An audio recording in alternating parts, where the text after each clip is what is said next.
In My Mug, episode 251 on Monday, the 2nd of September 2013. I am your host, Stephen Layton, and this week we are mixing up In My Mug. From now on, things are going to be a little bit different, so let's go to the news to find out some more.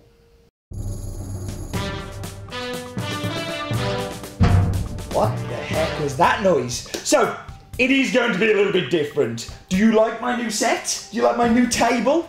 Yeah, we have some new things lined up I'm very excited about and can't wait to share them with you. One of them is going to be... Where are these noises coming from? Anyway, from this week onwards, you are going to have the chance to win one of these. The t-shirt that money cannot buy. What we need you to do is you can either send in a screen grab. Now, a screen grab is something like me going... You freeze that, you get a screenshot of it, like this.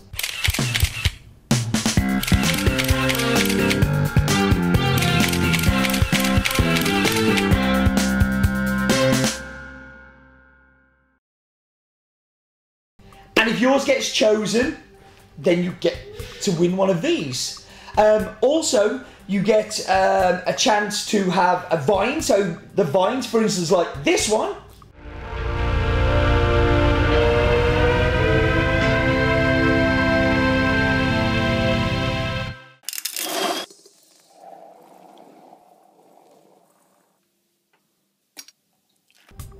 That would win you a t-shirt.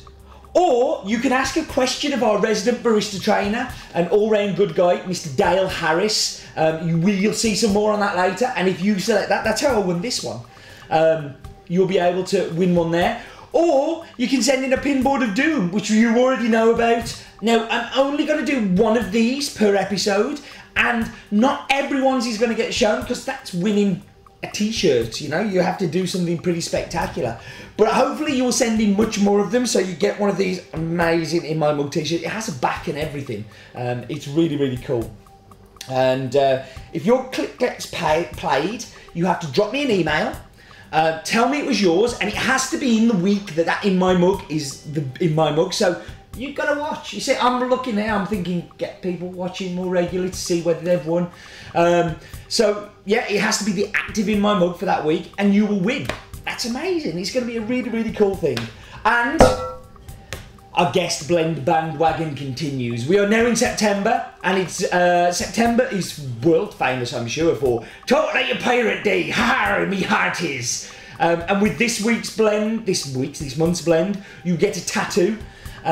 And I will do an extra special at the end of September. If you send a picture of your pirate tattoo, I will select one of those as well to win one of these t-shirts. So just for In My Mug subscribers, because only you guys will know about it. And that was the news! So instead of 20 seconds on that we've had in the past, it's time for something new.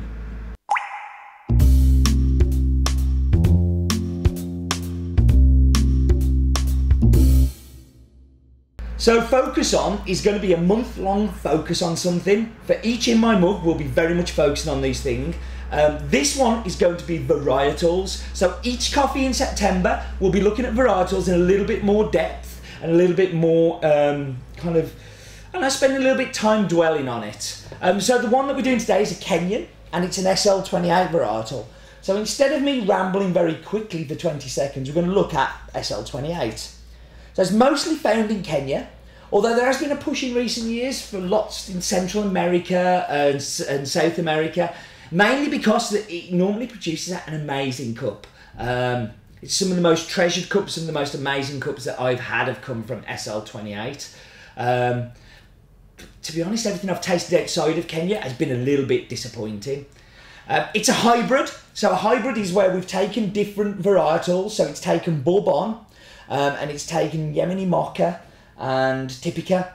And this was done by Scott Labs during colonial years in the 1930s, who were botanists at an institute, and they were searching for different mutations of Bourbon and Typica and Mocha, and they began to try and crossbreed them, hoping to find higher quality, higher yield, disease-resistant, pest-resistant strains. And SL28 was one of the experiments that came through. that had a fairly low yield, wasn't overly protected against pest and disease, but had a really interesting cut profile. The colour of the leaf is very copper coloured, fairly open leaf, very open to rust and pest, as I said. Fruit size is a medium size, so the actual cherry is a medium sized cherry, fairly regular sized cherry. Grows best above 100 metres above sea level. He's typically red. I've never seen yellow SL28 ever, and he's heavily related to the Bourbon and Typica. And we focused on, and we did it in longer than 20 seconds. But enough about this now. It's time for us to look at the coffee. So, as I've already said, it's a Kenyan coffee, and I really do enjoy Kenyans. But it's a market that's confused me a lot. So in February this year, I took my first ever trip, not to go and meet producers and go and shake hands and do photos, but really to understand how the whole market works in Kenya and how we can improve quality, traceability, and just basically buy better coffee from Kenya. Most Kenya coffee comes from cooperatives. Now, the problem of working with cooperatives is that traceability thing can be really tough. It's really hard to find out more information about something when it's from a big group of people. It's also very difficult to build long-term relationships because the cooperatives are run by a management team that changes fairly often, and will quite often have very different goals from year to year. So one year can be quality, the next year can be yield, the next year can be price, the next year can be pruning. You know, it can be kind of so many different things that they take into consideration. So the only way to really buy quality coffee in Kenya is to cup, and I cupped hundreds of coffees while I was there, like over 200 cups, and selected from that just a couple of lots to bring back. This one was lot 1843, and it was bought from the auction on the 22nd of January. So the exporter I bought it, excuse me, choking. The exporter I bought it from had already bought this lot, and we cupped it in their office. I was like, that is so mine. It's from the Karani mill, which is on the southern slopes of the Mount Kenya, which is a big ice-capped mountain, which goes up to 5,200 metres above sea level. But this village sits at an altitude of between 1,500 metres and 1,750 metres. It's owned by the Peaberry cooperative, that has 6,025 active registered farmers who supply the mill with cherries. So do you see why the traceability thing can be a little bit hard when you have so many producers supplying just one mill stroke factory type place? They have 422 hectares of coffee between all of those producers. Of those 6,000 members, 1,500 supply this mill, and then the rest supply other mills within the society. It is a fully washed, so the cherry is removed. It is then placed underwater for between 12 and 36 hours and then dried on African raised beds instead of patios to dry in the sun, no mechanical drying or anything like that, and then sold in the small days pickings lots to the Kenya coffee auction. So we should go through some stats. The name is Karani. It's affiliated to the Peaberry Farmers Cooperative Society in the Central Province, in the Gachayu district. Has an altitude of 1,500 to 1,700 metres above sea level. This particular mill has 1,500 members that supply it. It is all fully washed, sun-dried, hand-picked. Varieties SL28 as we focused on. Oh, we have a gate crasher in my mug, a daddy long legs. And the soil is a deep volcanic, red volcanic soil.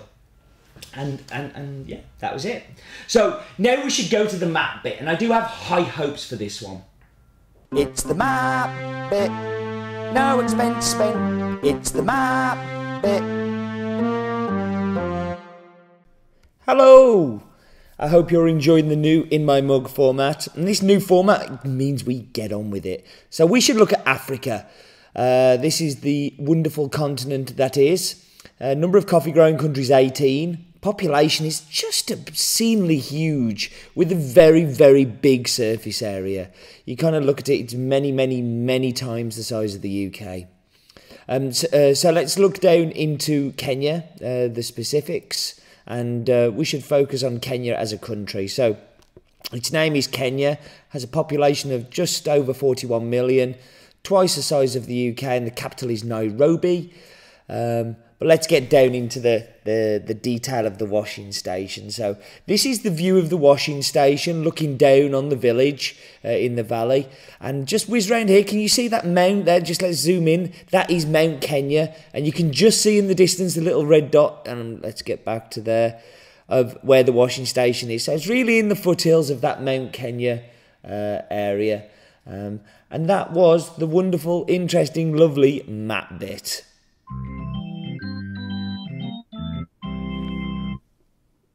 Good, I hope so. In another change, Roland gets his first week off in a year. Don't worry, he will be back next week. But to help take the pressure off, we're going to be alternating between Roland's Daft Facts and Ask Dale. And this is where I get asked lots of barista type questions, and I am no barista. My skills lie in making beans go brown, which is a very, very different thing. So Dale is our resident barista trainer, all-round lovely baristas type guy, and this is your chance to ask him tips, ask him kind of questions and all the rest of it. So get your questions coming in for a chance to win one of these lovely little things. And to be honest, with these, you've probably got more chance of winning one. So here we go with the first of Ask Dale.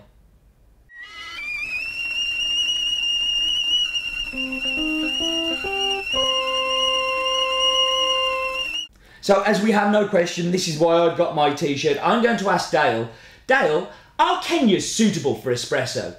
Contrary to what Stephen says, I believe that Kenyas can be good at espresso, but only if you like bright, acidic, sharp espresso. Otherwise, you need to keep well away from them. Ooh, I'm from Somerset.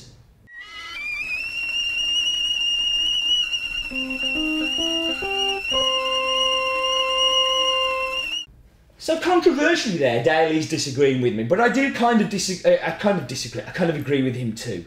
I don't like Kenyan espressos, and lots of people I know don't like Kenyan espressos, but you might. Like, I am not there to say what is good and what is bad. There is no such thing as a good espresso coffee and a good filter coffee. There is a good espresso coffee for you and a good filter coffee for you.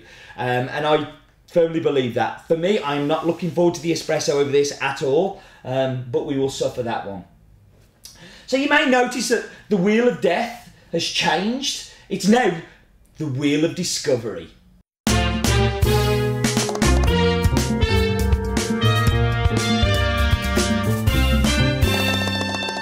So the Wheel of Discovery works like this. We have a Wheel of Death, and it will slowly turn into death. I will constantly be moving these around, by the way, so don't expect them to be all in the same place.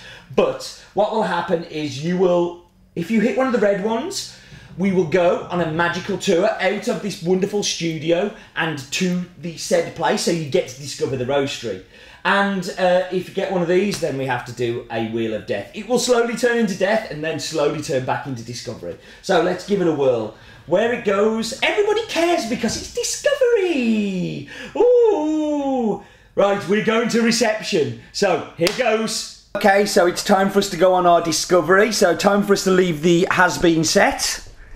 Do, do, do, do, do, do. Say hello, Chris. Hello, Chris. Hello, Roland. Hello. So there we go. This is our training room. Look there. Take a quick look. There's the roastery. I'm sure that will come up soon. But we're going to go down the stairs here. All the way down the stairs. Da, da, da, da. That's my first roaster that I started roasting on. And this is reception. So just some pictures on the wall. There's the pack inside. And that was the discovery.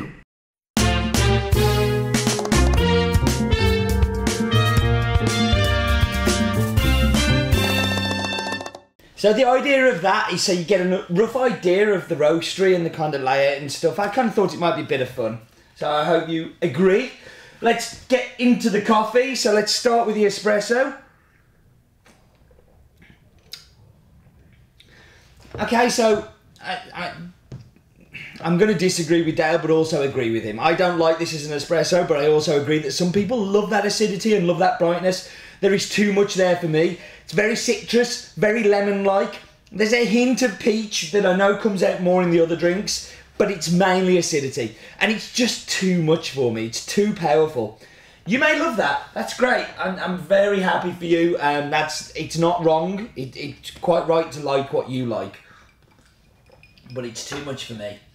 So let's see how it works in the milk. Now that kind of works. Because the acidity comes through the milk, but it's calmed down by the sweetness and thickness and the kind of, yeah, the creaminess of the milk. Much better.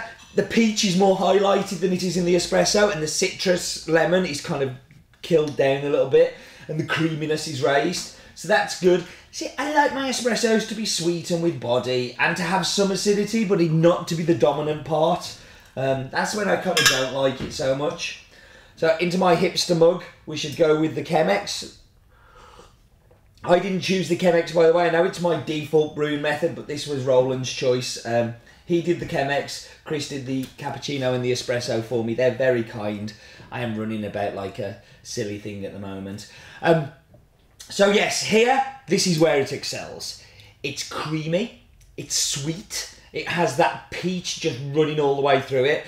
And if you've ever had peach Hubba Bubba bubble gum, this is it. It is peachy, delicious loveliness. Great mouthfeel, great texture, great taste. Really interesting. The acidity is just right in the brewed coffee, and I don't know why I prefer acidity in there to espresso, but it is delicious. It really is good. So this is a point we would normally do the screen grab, you know, or we'd have a pinboard of doom, or we would have a Vine of the Week winner where you would have a chance to win a t-shirt. But there's no t-shirt to win this week. But there is a Limoncello t-shirt that I promised in episode 249 if you shouted on the In My Mug hashtag. And the winner is MW_S8, which I believe is Mark. And on Twitter, he put a post up saying, it's great to keep watching In My Mug go from strength to strength, and that he was sorry he wasn't a subscriber for such a big one like 250. Well, this is to prove that if you are not a subscriber, you can still win t-shirts on In My Mug. Mark, email me your address and your size for your Limoncello t-shirt, and I will get that in the post to you. Right, it's time for me to wrap up and get the heck out of here. But what is it I say at the end every time? That's right, life is too short for bad coffee.